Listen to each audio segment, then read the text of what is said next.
Hello everyone. So last time we looked at this problem where there was a ball that's being caught by a mitt, and we worked this problem out, but I want to look at this problem again just so that we look at a different way to set up the coordinate system. Something that you want to be familiar with is to use one setup but also be comfortable with changing that, right, and being flexible with the coordinate system that you use.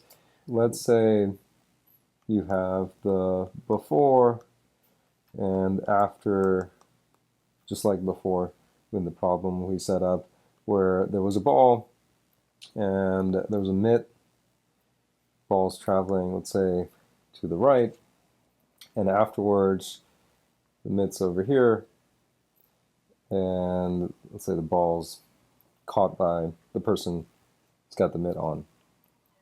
And when I did this before, what I said was, okay, let's assume that to the right is positive, right? So when you look at the movement of the ball to the right, the sense of that we said was positive.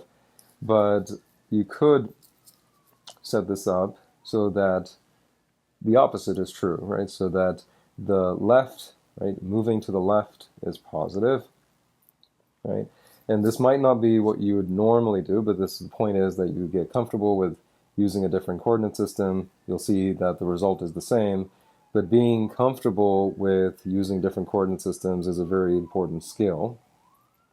So in this case, we are talking about to the left being positive, so when the ball is moving to the right, that's going to be a negative velocity, right? The direction is going to be negative.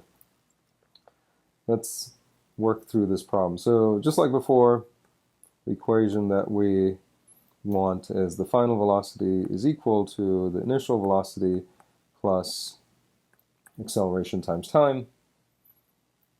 We are given the acceleration, we're given the time, and we're asked to find the initial velocity of the ball, right?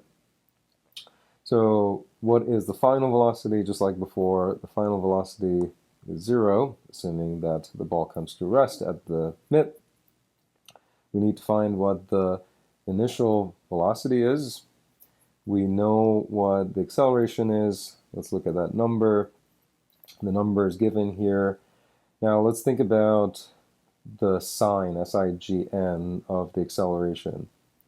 If the ball is moving to the right, right, that's going to be a negative velocity.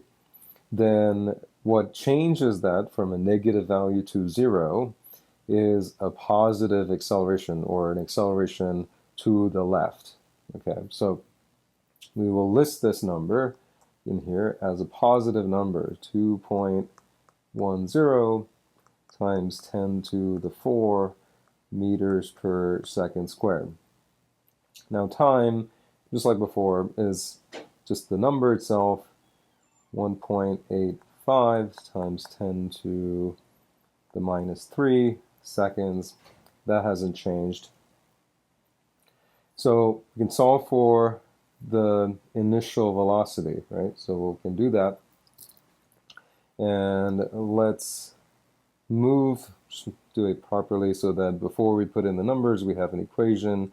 So the initial velocity is equal to negative a times t, and then we can solve for the initial velocity. Negative, the acceleration is a positive number, 2.10 times 10 to the 4 meters per second squared, times the time, 1.85 times 10 to the minus 3 seconds.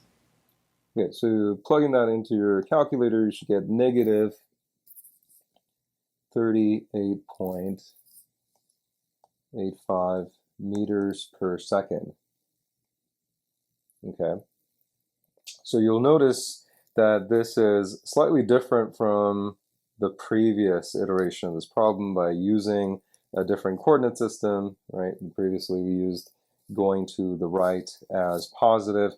You get a slightly different result. The magnitude is the same, but this has a negative number, right? This is a negative number.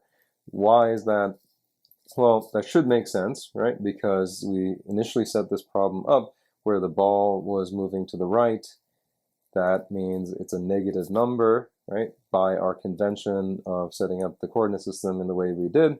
So getting a negative number is what we want in this case, right? That's how we set it up. So this is saying that, yes, in fact, initially the ball was actually moving to the right.